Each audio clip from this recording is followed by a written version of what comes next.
Allah Roh Kudus, Engkau yang hadir di tengah-tengah kami ya Bapa. Engkau yang menjamah hati kami, jiwa kami Tuhan.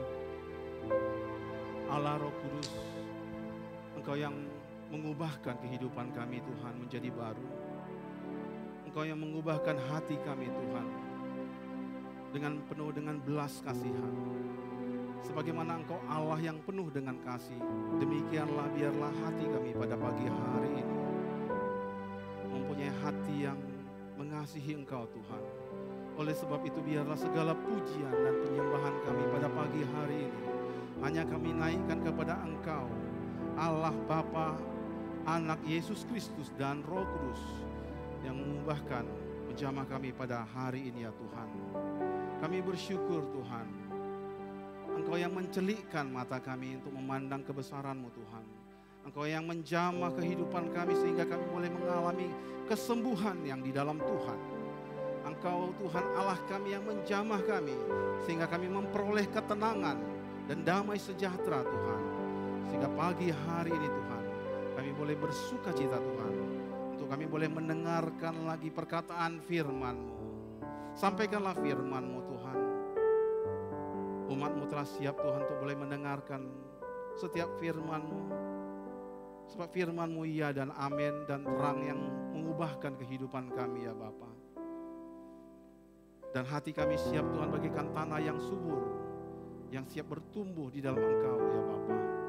Urapi hamba-Mu yang akan menyampaikan firman, supaya setiap perkataan firman-Mu boleh berdampak bagi setiap umat-Mu yang mendengarkannya. Dan sialah perkataan-Mu Tuhan boleh memberkati kami semua. Terima kasih juga Tuhan, kami berdoa untuk semua hamba-hamba-Mu Tuhan yang juga sedang dalam pelayanan pada hari ini dalam ibadah minggu dimanapun mereka berada. Baik di pengayoman GKKD, di satelit Tuhan, di GKKD cabang, dimanapun hamba-hamba-Mu, para pelayan-Mu melayani Engkau ya Tuhan. Biarlah Tuhan kuasa-Mu Tuhan yang bekerja, mengurapi mereka ya Bapa, sehingga setiap ibadah ada kemenangan, ada sukacita, ada berkat Tuhan yang melimpah yang dicurahkan. Terpujilah nama-Mu Tuhan, hati kami siap untuk mendengarkan firman-Mu. Di dalam nama Tuhan Yesus Kristus kami mengucap syukur dan berdoa. Amin, amin. Silakan duduk Bapak Ibu Saudara yang terkasih di dalam nama Tuhan Yesus. Salam saudara. Shalom. Puji Tuhan untuk hari ini, dan dalam kemarin juga kita bersyukur kepada Tuhan karena kita telah merayakan Dirgahayu Kemerdekaan Indonesia yang ke-79. Amin saudara. Indonesia telah merdeka 79 tahun. Adakah jemaat Tuhan yang sudah berumur lebih daripada 79 tahun di tempat ini? Ada. Berarti semuanya telah lahir setelah merdeka. Nggak ada yang umur 80 tahun kita ini. Nggak ada 80 tahun. Berarti kita semua lahir setelah merdeka. Ya, belum sempat mencicipi penjajahan bangsa-bangsa lain. Saudaraku yang terkasih di dalam nama Tuhan Yesus, bangsa kita telah merdeka. Amin. Merdeka. Merdeka. Merdeka. Sekali merdeka tetap merdeka. Amin. Merdeka itu berarti sudah bebas dari penjajahan. Bebas dari perbudakan. Saudara bebas tidak dari intervensi bangsa lain. Saudara tidak diatur oleh bangsa lain. Tapi saudara bisa mengatur diri sendiri. Mengatur kehidupan saudara. Saudara bisa menentukan sikap kita. Saudara tidak diperbudak, tidak hidup di dalam ketakutan. Ketika saudara hidup di dalam penjajahan, di dalam perbudakan, hidupnya penuh dengan ketakutan. Karena setiap melakukan kesalahan akan dihukum. Saudara kalau melakukan kesalahan di masa penjajahan, salah bekerja langsung dicambuk. Salah membuat kesalahan ini langsung dirajam.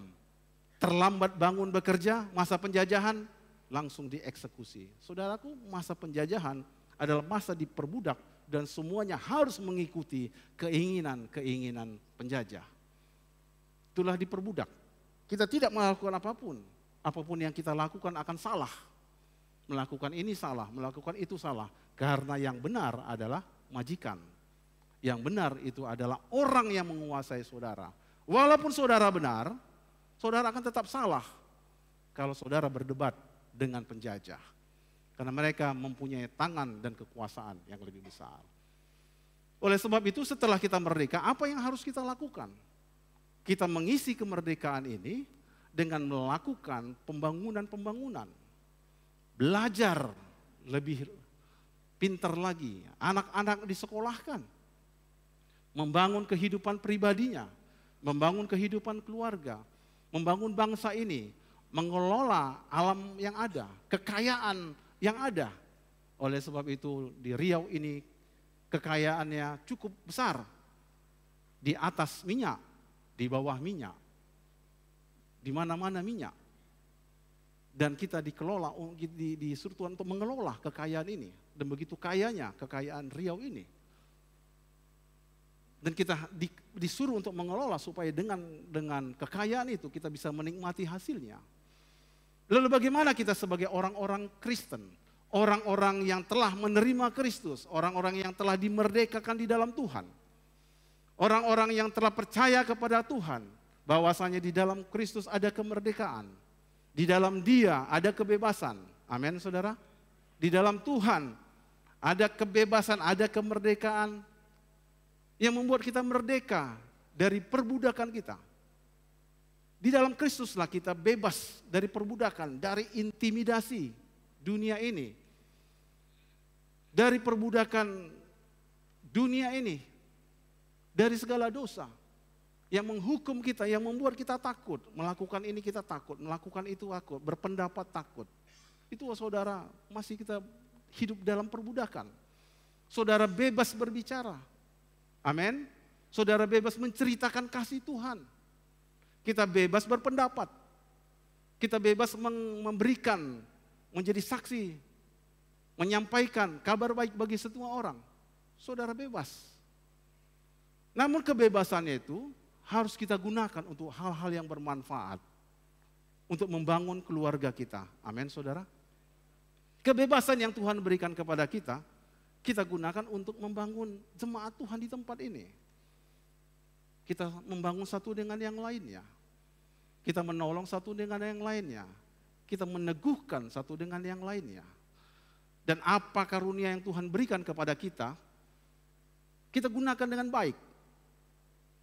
Dan ada begitu banyak karunia yang Tuhan berikan kepada kita sesuai dengan apa yang Dia telah berikan kepada saudara masing-masing menurut kasih dan karunia-Nya. Di dalam pelayanan-pelayanan kita ada berbagai suku, berbagai tingkat sosial, berbagai pendidikan. Dan setiap kita yang telah menerima kasih karunia yang daripada Tuhan, ketika kita lakukan pekerjaan dan kita kelola karunia yang Tuhan berikan, maka kita akan bertumbuh terus di dalam Tuhan, bertumbuh terus di dalam pengenalan akan Tuhan. Amin, saudara. Amin. Berapa banyak saudara yang bertumbuh di dalam Tuhan selama di gereja ini? Ada berapa banyak? Lambaikan tangan. Puji Tuhan, berikan tepuk tangan bagi nama Tuhan. Saudara harus merasakan pertumbuhan itu, kemajuan dalam hidup saudara. Ketika saudara tidak merasakan kemajuan atas hidup saudara, berarti ada something wrong. Ada masalah yang saudara hadapi ketika saudara tidak mengalami kemajuan di dalam Tuhan. Apa sebenarnya yang salah? Kenapa aku tidak maju? Padahal Yesus sudah datang, aku sudah terima Yesus. Aku sudah terima Roh Kudus. Aku sudah terima Allah Bapa. Mengapa aku tidak mengalami kemajuan-kemajuan di dalam Tuhan? Topik hari ini adalah mengenal Allah melalui Roh Kudus. Mengenal Allah, mengenal perbuatan yang ajaib melalui pekerjaan Roh Kudus.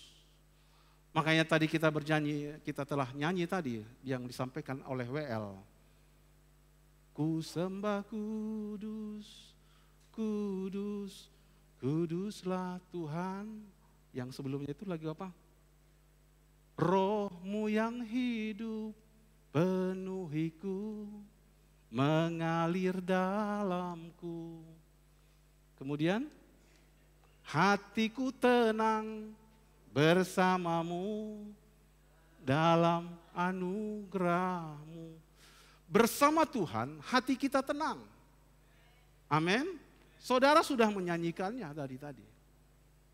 Roh-Mu yang hidup, yang memberikan kehidupan bagi setiap orang yang bernyanyi tani, akan mendapatkan ketenangan di dalam Tuhan. Sebab Roh Tuhan, Roh Kudus itu menjamah kita. Saat kita membuka hati, oleh sebab itu dikatakan, ku buka hati untuk jamahan-Mu, berserah penuh di hadirat-Mu. Kau ambil alih seluruh hidupku, menyembah-Mu.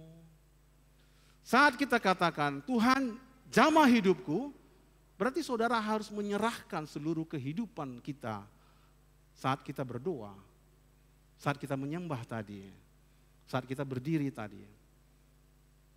Saat kita katakan, Tuhan Kau ambil alih hidupku. Benarkah Tuhan sudah mengambil alih hidup kita sehingga kita menyanyikan pujian, penyembahan kita kepada Tuhan dan mengangkat tangan dan berseru, Tuhan terima kasih Tuhan untuk hari yang baru. Aku mengucap syukur untuk kasih-Mu. Sudahkah kita membuka hati dan menerima jamahan Tuhan dan menyerahkan seluruh kehidupan kita kepada Tuhan? Kita perlu mengenal Allah itu melalui Roh Kudus. Mari kita buka bersama-sama di dalam Yohanes 14 ayat 26. Mengapa Roh Kudus itu diutus oleh Bapa? Untuk apa Roh Kudus itu ada di tempat ini? Bahkan kita nyanyikan, jamahlah aku Roh Kudus, penuhi aku. Datanglah Tuhan, kuasai hidupku, penuhi hidupku. Mari kita baca bersama-sama di dalam Yohanes 14 ayat 16, ayat 26. Ya. Yohanes 14 ayat 25, 26, 27. Kita baca sama-sama 3 ayat ini. 1, 2, 3, ya. Semuanya itu kukatakan kepadamu selagi aku berada bersama-sama dengan kamu. Tetapi penghibur yang akan diutus oleh Bapa dalam namaku, dialah yang akan mengajarkan segala sesuatu kepadamu dan akan mengingatkan kamu akan semua yang telah kukatakan kepadamu. Bapak Ibu Saudara yang terkasih, tetapi penghibur yaitu Roh kebenaran, yaitu Roh Kudus itu ya, tetapi penghibur yaitu Roh Kudus yang diutus oleh Bapa dalam namaku. Ketika Yesus sudah naik ke surga, Yesus berfirman dan berkata, nanti ada Roh Kudus yang akan menyertai engkau. Nanti akan datang Roh Kudus, yaitu Roh Allah sendiri yang akan datang kepada manusia. Oleh sebab itu pada masa Pentakosta, hari pencurahan Roh Kudus, ketika murid-murid Yesus berkumpul di Yerusalem dan mereka menanti-nantikan Roh Kudus itu. Mereka berdoa bersama-sama, mereka bertekun bersama-sama. Sehingga mereka menanti-nantikan Roh Kudus itu. Dan saat mereka berdoa, goncanglah tempat itu. Dan Roh Kudus turun atas mereka. Mereka berkata dengan bahasa-bahasa baru. Mereka mendapatkan kemerdekaan, mereka mendapatkan sesuatu yang baru. Sesuatu yang baru yang belum pernah ada, mereka telah terima melalui Roh Kudus. Kemudian kalau kita lihat di sini, Roh Kudus itu diutus oleh Bapa dan dialah yang akan mengajarkan segala sesuatu kepadamu. Ada 2 poin Roh Kudus diutus oleh Bapa. Yang pertama, dia akan mengajarkan segala sesuatu kepada orang percaya. Coba lihat slide-nya. Dia akan mengajar sesuatu. Roh itu akan mengajarkan sesuatu kepada kita. Mengajarkan segala sesuatu. Dia akan mengajarkan begitu besar kasih Allah akan dunia ini. Yohanes 3 ayat 16. Karena begitu besar kasih Allah akan dunia ini, sehingga dia mengaruniakan anaknya yang tunggal, supaya setiap orang yang percaya padanya tidak binasa, tetapi memperoleh hidup yang kekal. Roh Kudus akan mengajarkan di dalam Yesuslah ada kasih Allah. Dan supaya jangan setiap orang itu binasa. Allah tidak menghendaki satu orang pun binasa. Tapi menghendaki supaya kita semuanya mendapatkan keselamatan dan anugerah daripada Tuhan. Amin, saudara. Roh Kudus mengajarkan kita kasih Tuhan akan pengampunan. Pengampunan akan dosa. Seberapa besar pun dosamu, ketika engkau datang kepada Tuhan, mengaku di hadapan Tuhan, Dia setia dan adil. Dan Dia akan mengampuni segala dosa dan pelanggaran kita. Dia mengajarkan kita di dalam hidup kita. Ketika kita merasa berdosa, aku sudah banyak dosaku. Aku telah melakukan kesalahan. Aku telah berbohong. Aku telah menipu. Aku telah mencuri. Aku telah membunuh. Aku telah bersaksi dusta. Aku kurang mengasihi Tuhan. Aku sudah tidak mulai lagi gairah melayani Tuhan. Aku sudah mulai tidak mau lagi dengarkan suara Tuhan. Mendengarkan firman Tuhan. Maka Roh Kudus itu yang ada di dalam diri kita akan berbicara dan mengajarkan kita. Supaya kita datang kepada Tuhan dan mengaku kepada Tuhan. Maka kita akan menerima pengampunan dosa. Amin, saudara. Dan Roh Kudus itu berbicara di dalam hidup kita. Bahkan Roh Kudus itulah yang membuat kita mengaku Yesus adalah Tuhan. Di dalam 1 Korintus 12 ayat 3. 1 Korintus 12 ayat 3 berkata bahwasanya, bisa slide-nya.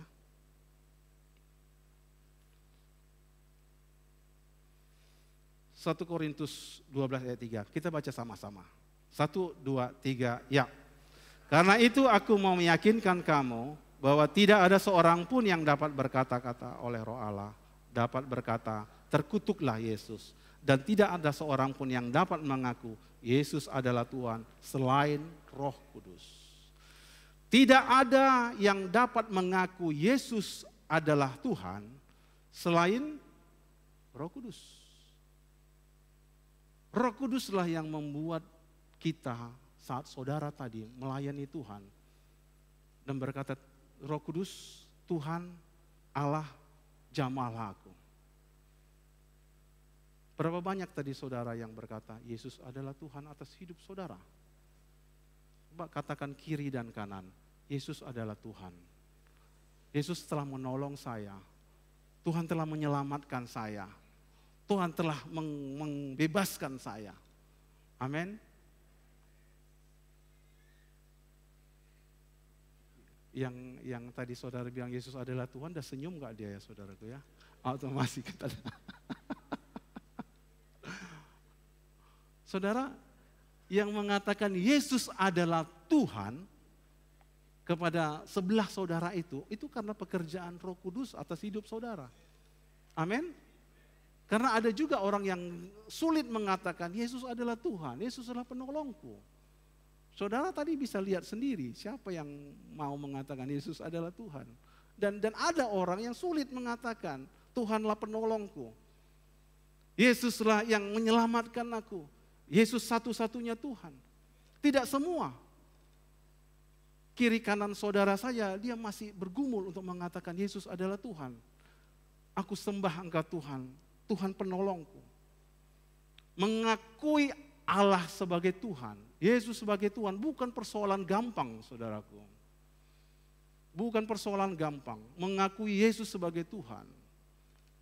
Dalam banyak pelayanan penginjilan di Indonesia ini, Yesus mengatakan Yesus adalah Tuhan, ada hanya 5% atau 10%, termasuk saudara-saudara yang mengakui Yesus adalah Tuhan dan berani mengakui Yesus adalah Tuhan. Ada 80% atau lebih gak berani mengakui Yesus adalah Tuhan. Dalam beberapa kesaksian saya dengar, Pak tolong ya,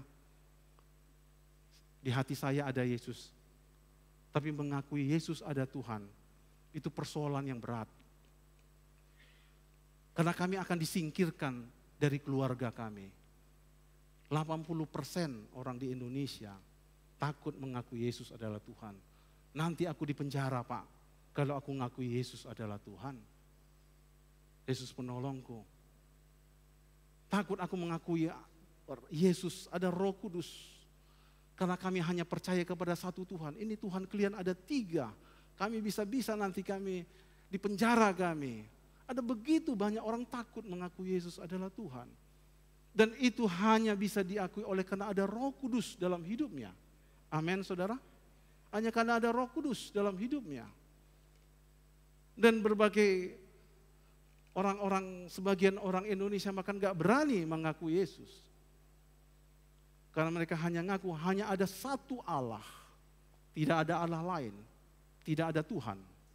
Yang ada hanya Allah. Dan Roh Kudus itulah yang membuat sehingga orang-orang menjadi berani mengaku Yesus adalah Tuhan. Amin, saudara. Yesus adalah penolong. Allah adalah kekuatanku, kota bentengku, keselamatanku. Itu semua oleh karena Roh Kudus. Dan saat kita tadi menyembah, datang berdoa kepada Tuhan, Roh-Mu yang hidup penuhiku, Roh-Mu yang kudus penuhiku, mengalirlah di dalam aku, mengalirlah di dalam aku. Bapa, mengalirlah di dalam aku. Saudara, ada keinginan daging kita yang ingin kita dipuji. Sebab pada prinsipnya manusia ingin dipuji. Kalau bisa sayalah yang dipuji, sayalah yang diperhatikan, sayalah yang dieluk-elukannya. Pada Roh Kudus mengajarkan kita, muliakanlah Bapa melalui Yesus Kristus. Roh Kudus yang diutus oleh Bapa mengajarin kita di dalam hati kita masing-masing. Sembahlah Dia, Bapa yang ajaib, yang begitu dahsyat, yang besar. Amin, saudara? Amin.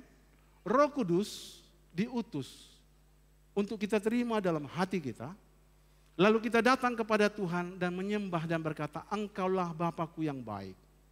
Sehingga kita mengenal Allah itu. Mengenal Yesus itu. Melalui Roh Kudus yang ada di dalam hidup kita. Amin, saudara. Yang kedua, Roh Kudus mengajarkan kita, kemudian Roh Kudus juga mengingatkan semua firman yang disampaikan Yesus Kristus yang tertulis di dalam Alkitab. Apa firman yang saudara dengar hari ini? Apa yang saudara baca? Apa yang saudara ingat? Dan saudara di dalam menjalani kehidupan ini, terkadang kita lupa apa yang Allah sedang kerjakan dalam hidup kita.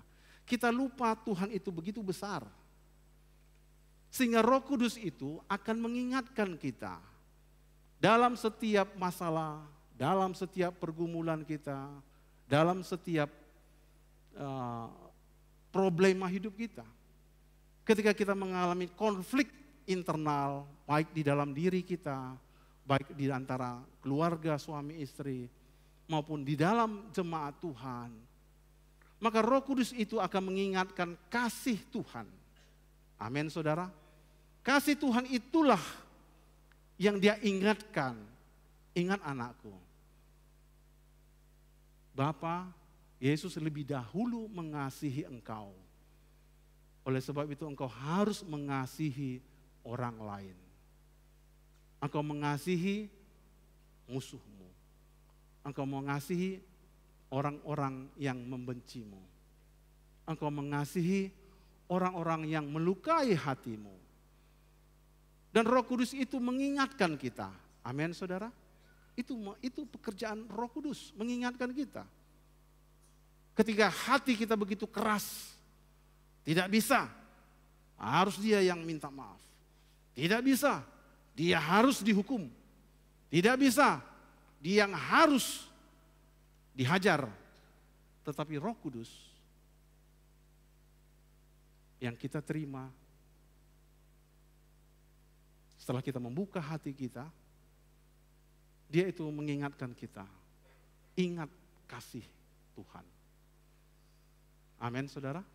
Ingat pengorbanan Yesus. Ingat Yesus yang sudah datang untuk menebus saudaramu, untuk menebus hidupmu. Roh Kudus akan mengingatkan kita. Roh Kudus akan berbicara di dalam hati kita. Dia akan berbicara atas hidupmu untuk kau mengasihi, untuk kau mengampuni, untuk memandang kasih Tuhan atas hidupmu. Dan Roh Kudus juga mengingatkan kita bahwa ada kuasa Allah itu yang begitu besar atas segala masalah dan kehidupan kita. Ketika persoalan kita begitu besar, masalah yang kita hadapi terlalu berat, tantangan yang begitu berat, dia ingatkan Allah pencipta langit dan bumi. Allah itu dahsyat. Dia ingatkan bagaimana perbuatan-perbuatannya yang ajaib dalam hidup kita. Bagaimana manusia diselamatkan. Saudaraku yang terkasih, bagi manusia penyelamatan itu sulit diterima dengan akal. Bagaimana orang yang berdosa, orang melakukan kesalahan bisa diselamatkan hanya dengan kasih, anugerah dan menerima Yesus. Itu bukan suara yang gampang menurut akal dan pikiran manusia. Bagaimana mungkin dosanya begitu besar dapat diampuni? Harusnya dia membalanskan kebaikan dan dosanya. Jadi kalau misalnya dosanya banyak, dia harus imbangi dengan kebaikan. Kan begitu dunia ya. Jadi harus balance dia. Dia harus balas dosanya dengan mengasihi korban persembahan, memberikan dengan kebaikan, menambahkan dengan kebaikan, tambah lagi persembahannya semakin banyak, tambah lagi persepuluhannya, atau 10 kali harus 20%, tambah lagi kebaikannya, sehingga bisa imbang, lalu kamu masuk surga. Itulah yang dunia katakan. Tapi Roh Kudus mengingatkan bahwasanya di dalam Kristus, di dalam kasih Bapa kita diselamatkan. Bukan karena kekuatan kita, bukan karena kekayaan kita, tapi semua oleh karena anugerah Tuhan. Amin saudara. Dan yang berbicara itu adalah Roh Kudus dalam diri saudara dan saya. Berbicara dalam hidup saudara masing-masing. Dia akan berbicara bahwa hidupku sudah ditebus oleh Kristus. Kemudian yang kedua. Bagaimanakah kita mengenal Allah melalui Roh Kudus? Dikatakan bahwasanya Roh Kudus menyingkapkan hal-hal yang tersembunyi dalam diri Allah. Ada hal-hal yang kita tidak bisa tahu di dalam diri Allah yang tersembunyi. Karena kebanyakan kita hanya melihat luarnya saja. Kita sebagai manusia hanya memandang luarnya saja. Memandang berkatnya, memandang kesembuhannya, melihat gaya hidupnya. Dan semua itu hanya luar. Padahal Roh Kudus ingin menyingkapkan ada rahasia-rahasia besar yang tersembunyi di dalam Allah. Di dalam 1 Korintus 2 ayat yang ke-10. Mari kita baca 1 Korintus 2 ayat 10.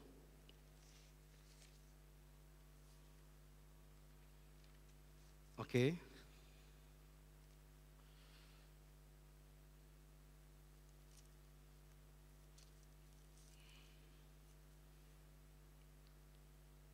Mari kita baca bersama-sama. 1, 2, 3, ya. Karena kepadanya.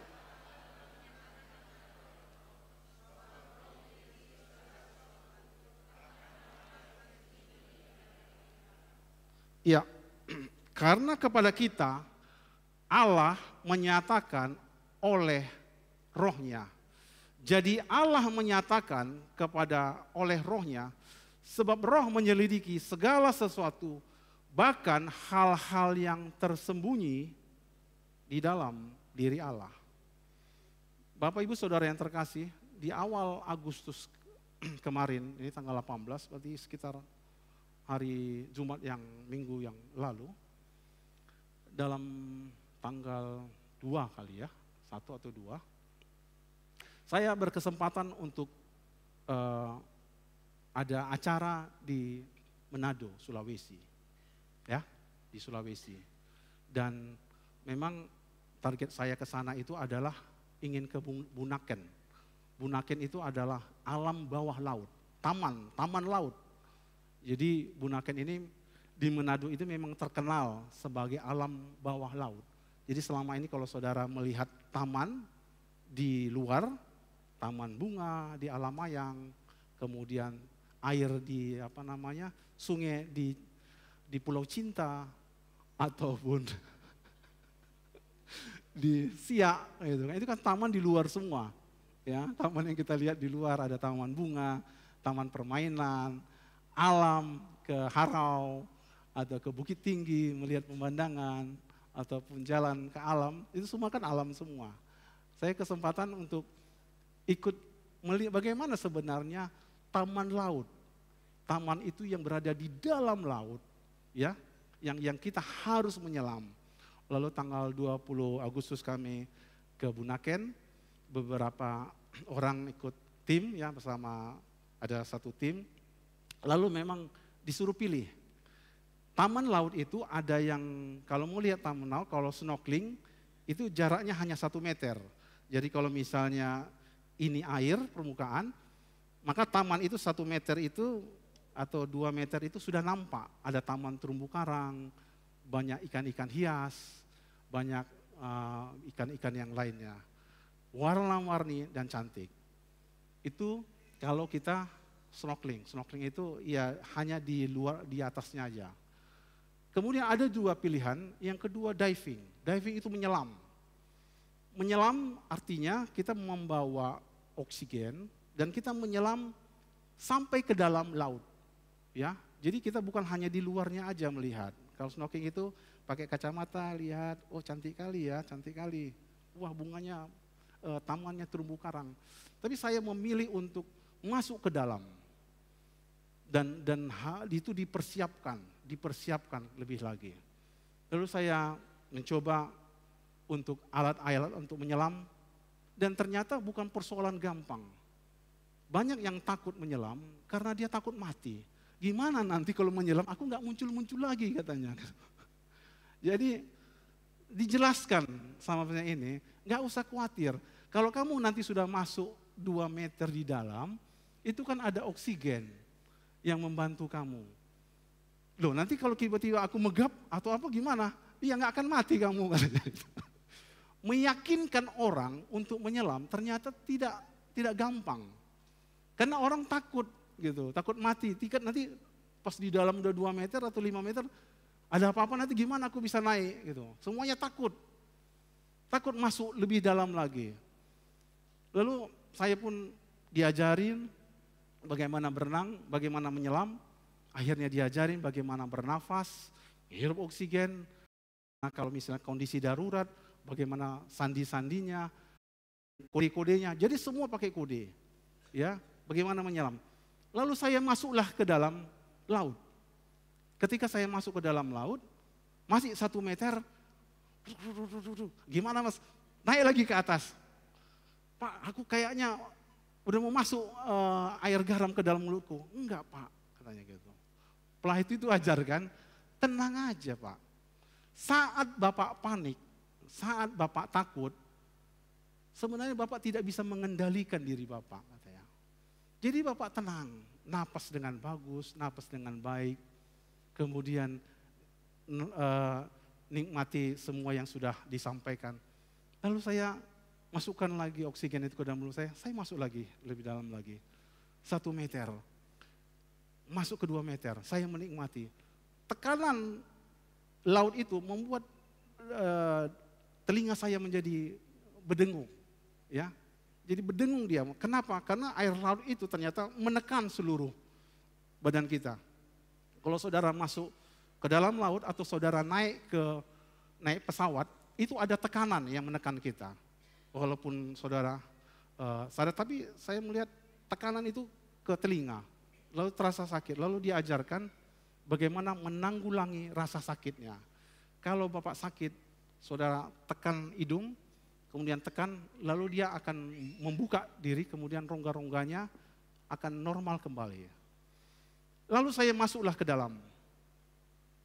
Masuk ke dalam 2 meter, saya melihat pemandangan indah, kemudian sampai ke dalam. Dan saya bisa melihat semakin ke dalam, semakin banyak alam-alam indah, makin banyak ciptaan Tuhan yang saya lihat.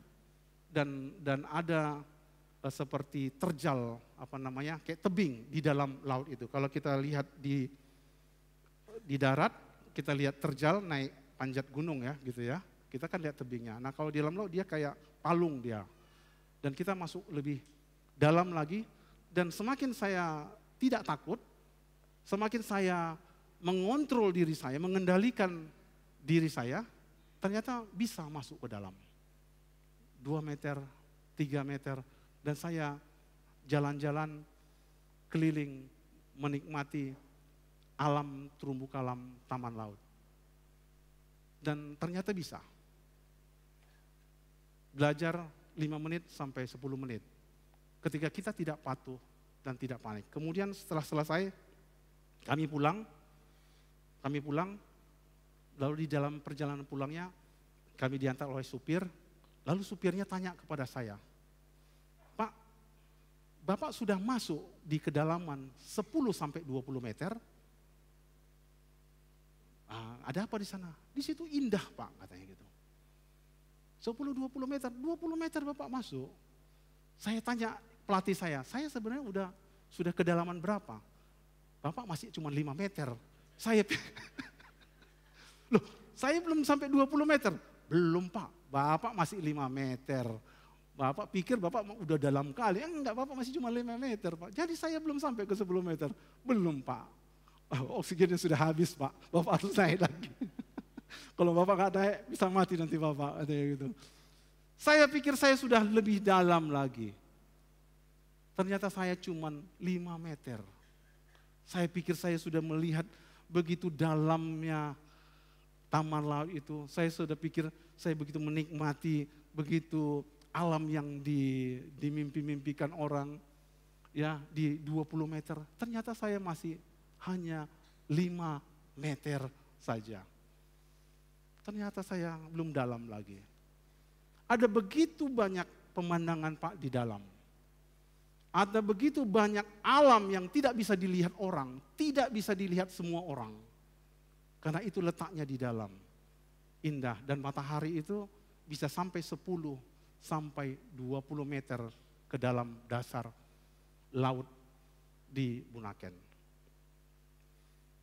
Roh Kudus akan menyatakan kepada kita untuk menyelidiki hal-hal yang lebih dalam akan pekerjaan Tuhan, hikmat Tuhan, kuasa Tuhan atas hidup kita.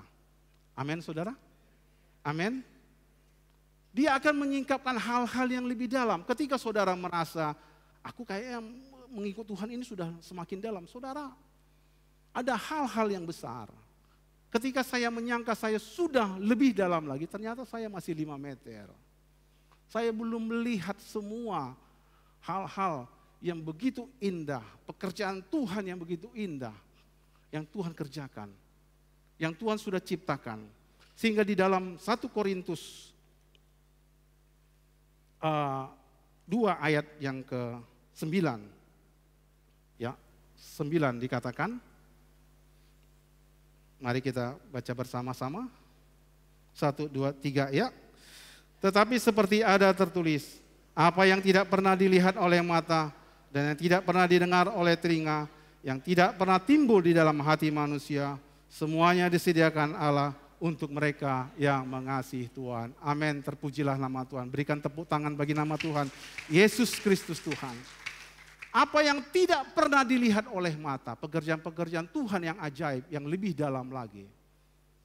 Ketika saudara masa hidup kita, aku nggak bisa mengalami kesembuhan lagi, hidupku tidak bisa berubah. Pekerjaan Tuhan dahsyat dan ajaib.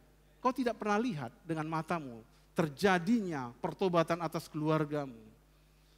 Kau tidak pernah dengar bagaimana orang-orang diselamatkan.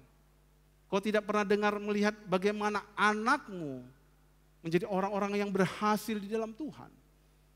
Karena dunia ini mengatakan, sudahlah kau hidupmu begitu-begitu saja. Tetapi dikatakan apa yang tidak pernah dilihat oleh mata.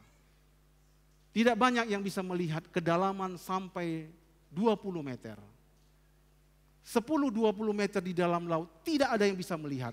Tidak begitu banyak yang bisa melihat. Karena orang maunya di luar saja. Maunya mengapung, lihat aja, yang penting aku nikmati. Tapi di dalam 10 meter, 20 meter ada begitu indah keajaiban-keajaiban Tuhan. Semakin hal-hal yang tersembunyi saudara alami atas hidup saudara, saudara akan melihat betapa ajaibnya Allah itu, dahsyatnya Tuhan itu. Amin saudara? Amin. Saudara harus masuk lebih dalam lagi. Ketika saudara tidak bisa melihat lebih dalam lagi, saudara akan sulit mengatakan apa yang tidak bisa dilihat oleh mata, yang tidak didengar oleh telinga, apa yang tidak mungkin di dalam hati manusia, Dia sediakan bagi kita. Dia sediakan bagi saudara. Dia sediakan bagi saya. Amin. Apa yang tidak mungkin bagi manusia, tapi bagi Allah menjadi mungkin. Apa yang tidak mungkin menurut manusia, bagi Allah tidak ada yang mustahil. Semuanya Dia kerjakan. Itulah Allah yang kita punya, Allah yang kita sembah, Allah yang kita puja. Sehingga iman kita tidak bergantung kepada hikmat manusia, tetapi pada kekuatan Allah. Kemudian ada Roh Allah, sehingga kita memahami Allah dan karunia yang diberikannya kepada kita di dalam ayat yang ke-12. Ayat yang ke-12 dikatakan bahwasanya, tetapi kita tidak menerima roh dunia, tetapi roh yang berasal dari Allah, supaya kita tahu apa yang dikaruniakan Allah kepada kita masing-masing. Tuhan punya rencana yang besar atas hidup kita masing-masing. Amin. Tuhan mempunyai karunia yang sudah disiapkan bagi kita. Sehingga semua saudara kita berfungsi. Tidak ada saudara di tempat ini yang tidak berguna. Semuanya saudara berguna di hadapan Tuhan. Apapun pelayanan saudara, apapun profesi kita, apapun yang kita lakukan, karunia yang Tuhan berikan kepada saudara berguna bagi kerajaan Allah. Dan kita akan boleh melihat dan memahami melalui Roh Kudus. Roh Kudus akan memampukan kita memahami, Tuhan, Engkau besar Tuhan. Aku boleh melihat segala perbuatan-Mu yang ajaib atas hidupku. Roh Kudus akan mengajari kita. Terima kasih Tuhan untuk jamahanku.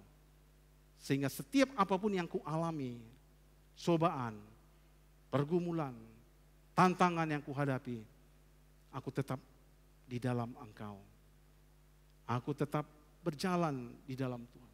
Aku tetap menjadi murid-Mu dan mengikut Tuhan. Amin saudara? Amin. Katakan pada kiri kanannya, engkau berguna bagi kerajaan Allah.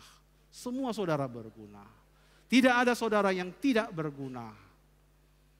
Semua kita berguna bagi kerajaan Allah. Dan kebenarannya kita semua dipakai Tuhan. Tidak ada yang merasa minder. Orang-orang yang telah dibebaskan dia tidak minder. Dia tidak merasa aku ini tidak berguna, aku ini bodoh, aku ini miskin, aku ini gak ada apa-apanya. Tetapi orang-orang yang di dalam Tuhan melalui Roh Kudus, dia bisa melihat Allah telah mengangkatnya, Allah telah memegangnya, Allah menyertainya, menuntunnya sampai kepada maksudnya, sampai kepada rencananya, sampai kepada tujuan Tuhan atas hidup kita. Rencana Tuhan terjadi atas hidup kita. Amin saudara. Silahkan tim PW. Biarlah hari ini kita bisa memahami, mengenal Allah melalui Roh Kudus. Roh Kudus hadir di tengah-tengah kita. Roh Kudus menjamah kita. Roh Kudus mengajari kita. Roh Kudus mengingatkan kita segala sesuatu yang telah kita dengar, kita baca, dan kita dengarkan. Roh Kudus, kau hadir di sini.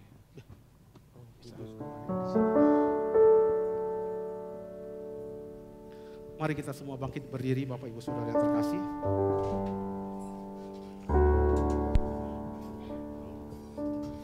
Roh Allah, Roh Kudus yang ditempatkan, yang diutus Tuhan hari ini. Kalau saudara sudah terima Roh Kudus, biarkan dia menguasai hidup kita. Kalau saudara belum menerima, aku kayaknya belum ada menerima Roh Kudus, mintalah. Angkat tangan kita, buka hati kita, supaya dia menguasai seluruh kehidupan kita. Sehingga kita katakan, hadir Roh Kudus di tempat ini. Kami buka hati kami untuk Roh-Mu, supaya Roh-Mu Tuhan yang mengajari kami, mengingat